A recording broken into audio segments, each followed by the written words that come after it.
Howdy y'all, this is Will Schnack from evolutionofconsent.com, where I have articles to read, videos to check out, books for sale, and links to follow. A little about myself. I used to be a member of the IWW and was active local to the DFW area.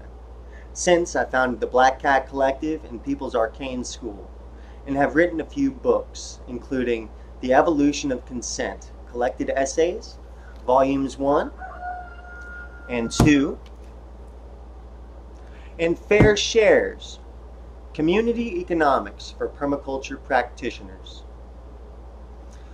The Evolution of Consent deals primarily with the metaphysics of dualist pantheism and the economics of geo-mutualist panarchism, while Fair Shares explores the economic outlook of Ralph Borzodi and his precursors as an approach compatible with permaculture. My website, again, is evolutionofconsent.com, and without further delay, this talk will be called Understanding Free Money for Anarchists. Money is often confused for capital or as a commodity. That's not really the case. It may be true that at times in history, commodities have served as money, particularly during economic downturns when the previously accustomed money failed. For instance, read David Graeber's book, Debt, the First 5,000 Years. But for most of history, money has taken the form of credit, which is neither capital or a commodity. Capital and commodities can be the basis of money, the value that backs it. And in times past, societies have traded commodity money such as metal coins, which did not allow for as many exchanges as paper money does. But paper money, or credit money, is not capital and is not a commodity. That is, bills of exchange are not capital such as a house or a machine are, and they are not commodities such as a book or a cake is. Money is neither a means or a product of production. Money is a means of exchange. This is unique. A means of exchange may allow one to acquire capital, but its unique function is to make the exchange for capital. It can also be exchanged for commodities. It is neither. Without a means of exchange, as the name suggests, one cannot make their exchanges. That is the role of money, to make exchanges. One can barter, it is true, but credit money was intended to get past the problems of barter, such as the double coincidence of wants. You may have oranges to trade for my pears, but if I don't like oranges, I won't trade you my pears.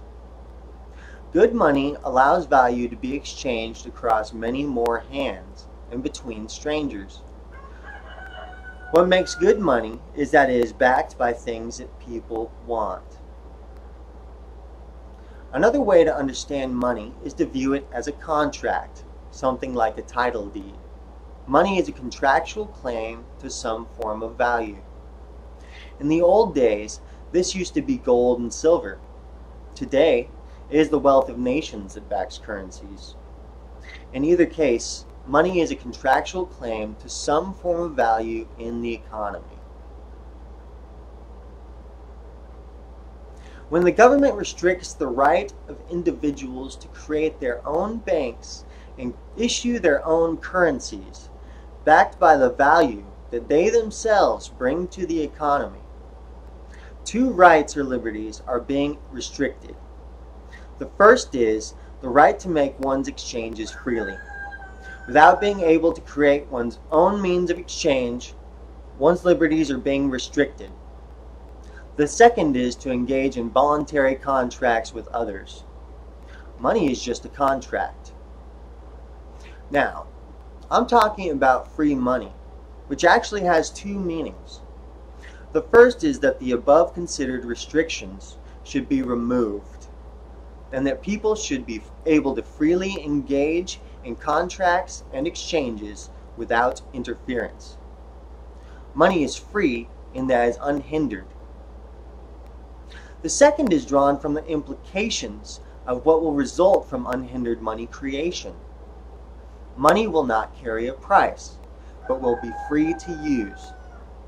This does not mean, of course, that money will just grow on trees and that one can start spending without effort. What it does mean is that if one has put forward effort and has something of value to exchange or to use as collateral for a loan, that they will be able to receive money to make those exchanges as a loan without having to pay any interest. Interest is the price of money, and so free money is money that does not have any interest. It still must be paid back, however. If this wasn't true, the money would be worthless. Credit money has no intrinsic value. That is, it can't be used in the way the commodity or capital backing it can be, for consumption or production. It's not gold or silver. Its value is entirely redemptive, based on the fact that it can be redeemed for capital or commodities. Credit money is worthless paper or a blip on a computer screen without this redemptive value.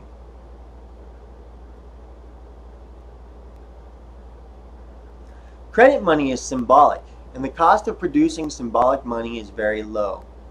The most primitive civilizations would simply scratch rocks or tablets as a tally of credit. If you brought a bushel of grain to the silo, the priest would mark you off as having paid your debt. Today, you can write an IOU on a piece of paper.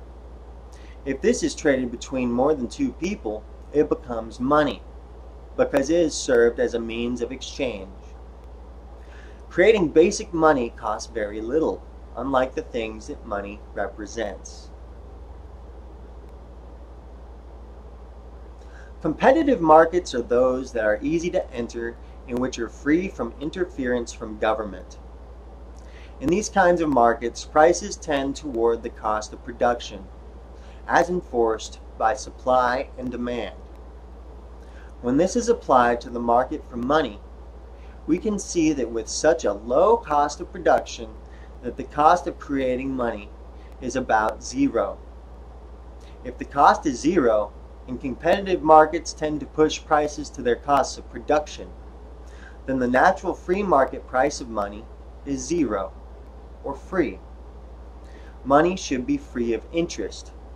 Interest is the price of money, the price to buy the freedom to contract and exchange, which are arguably natural rights. Now, inevitably, someone smart is thinking, scratched rocks and IOUs don't make for very good money.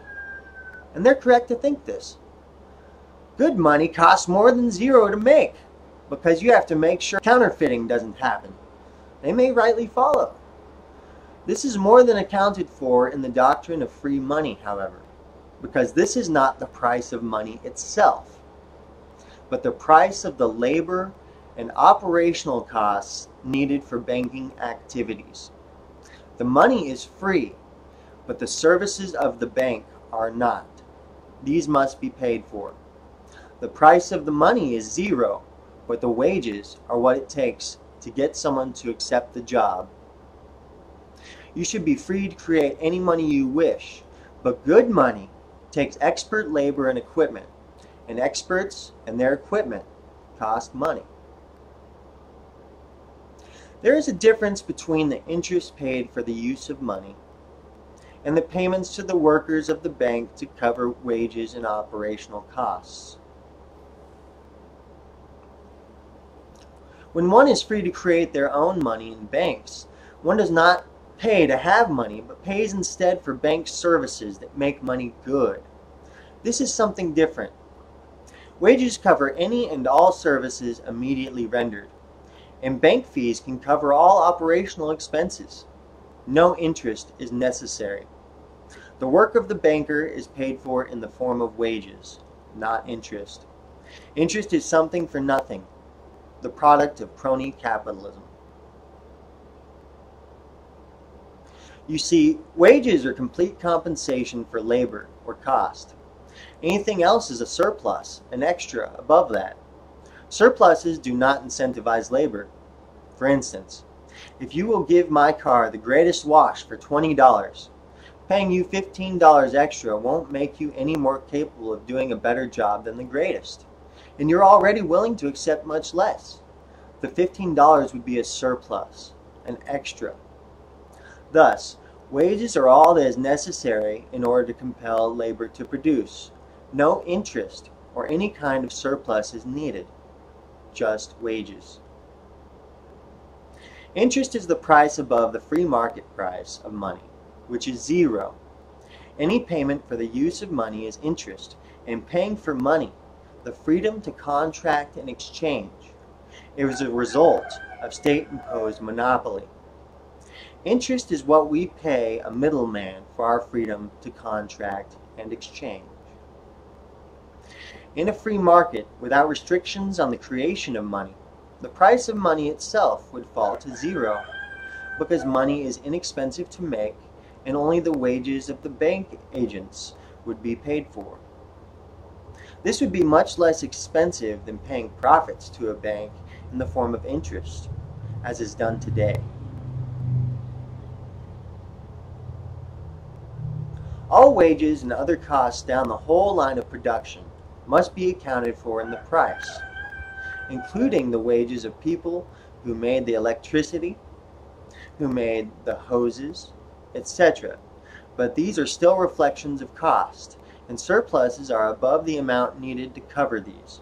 For instance, if I am a carpenter and make handcrafted chairs for a living, my price is going to reflect the labor of me making my chairs, the labor of the lumberjacks and mill hands who got me the lumber, the labor of people who made my bolts and rivets, the people who made all of our tools, who got us fuel to do our jobs, etc., as well as a portion of all of their rent.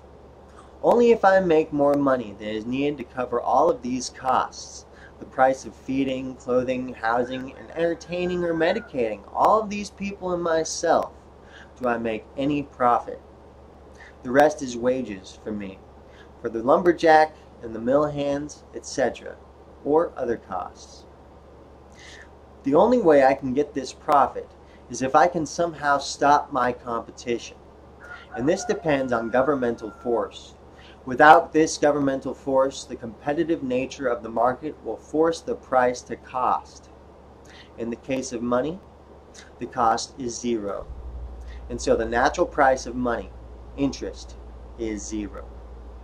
This is not to be confused with the cost of banking or the services involved, which are covered as wages and other expenses. Free money is not only different in being a means of unhindered contracts and exchanges without a price, but it also comes from a different approach to banking. You see, when one decides that their IOUs do not allow for enough exchanges to occur, the best option is not to go to a private lender who will charge you interest, but to join with others into a credit union or mutual bank. These are democratic banks, whose customers are also the owners or policyholders. As customers have no reason to make interest off of themselves, this is the best structural means outside of the market of ensuring that a bank will stay true to the free market price of 0% interest, and will likely become the most dominant form of banking because of their ability to maintain these prices. In such a situation, one would take their IOUs or warehouse receipts, bills of credit, title deeds, or some other proof of collateral to their bank for a loan, and the bank would establish the market price of collateral and issue money for that value. The loan would be expected to be paid back in a timely fashion, but without any interest. Mutual banks and credit unions establish contractual relationships with customers. A credit union will be owned by the customers and run by the trustees. A mutual bank will sell its policy to customers, to which it will be bound. In either case, the bank is established as an agent of the customer, much more like an employee than an employer. This is the opposite of traditional private or corporate banking, where the bank has all of the bargaining power and acts as interest-collecting lender, while the customer is challenged to pay back interest-bearing debt. Instead, the customer is the owner or policyholder, and the relationship is bilateral. The banker is paid their wages for doing work as the customer's agent, and this will be worked into the contract.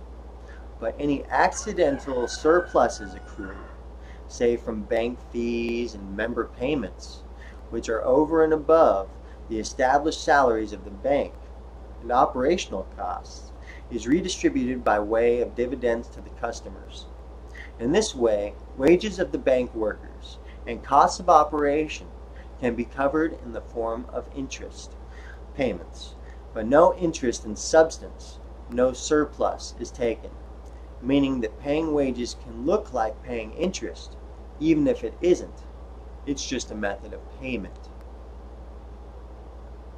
It should be clear by now that money is not something that naturally carries a risk to its issuer. Money can be backed by the collateral of secured loans that belong to the customer. In such a case, a banker is simply a mediating agent that provides security and surety for the other people in the network. The banker makes sure the IOU of each customer is good for something before it is exchanged for money, for instance. Their role is to provide trust in the money as a neutral source of mediation. This is very different from what we are used to, where the issuer of a loan is taking on a risk by investing their own money. There is no risk here, so there is no interest. The natural function of money is to make purchases. Those who need to make purchases are the buyers, who don't have what commodities are wanted by the seller, but who nonetheless need or want what the seller has to offer. The buyer must have something to offer which has market value, but as far as the seller is concerned, the buyer has nothing until they have money, if they have nothing to barter. For this reason, Proudhon said, quote, "To give credit is to exchange," end quote. Without credit, exchanges are hampered. Credit allows those without something immediately desirable, but with something of value nonetheless, to make their necessary exchanges. This moves the economy forward. You may be an excellent barber, but if I cut my own hair, you have nothing to trade with me, no matter how much you want my peaches. However, with credit money, you can go to the bank, exchange some IOUs redeemable in haircuts for money, and buy my peaches. Then I can use that money somewhere else, and you can sell haircuts to someone else to keep your credit score good.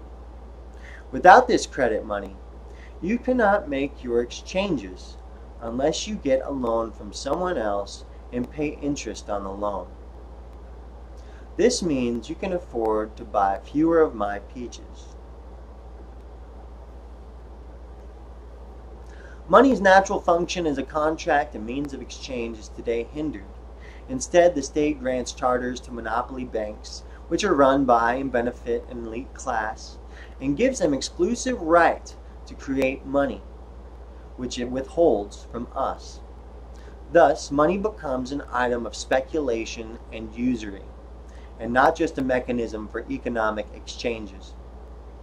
This differs from the natural state, where those who have services to provide have the freedom to secure their IOUs in a social fashion and use money backed by their labor. This latter option would allow the poor to acquire productive capital and become self-employed, either as independent contractors or as members of a cooperative. Long story short, money is a means of exchange and is not capital or a commodity. Restricting people from creating money is restricting their liberty to contract and exchange freely. This results in hierarchical monopoly banks and further in interest payments. If people freely contract and exchange as they need to, banks tend to give more power to consumers, who no longer have to pay a middleman for the right to contract and make exchanges. but only for wages and operation costs of the bank, and only if they want good money that is widely accepted. The resulting society would be one of worker-owners, not of masters and servants, as we are today accustomed. Thanks for listening. Please check out my website for more content at evolutionofconsent.com.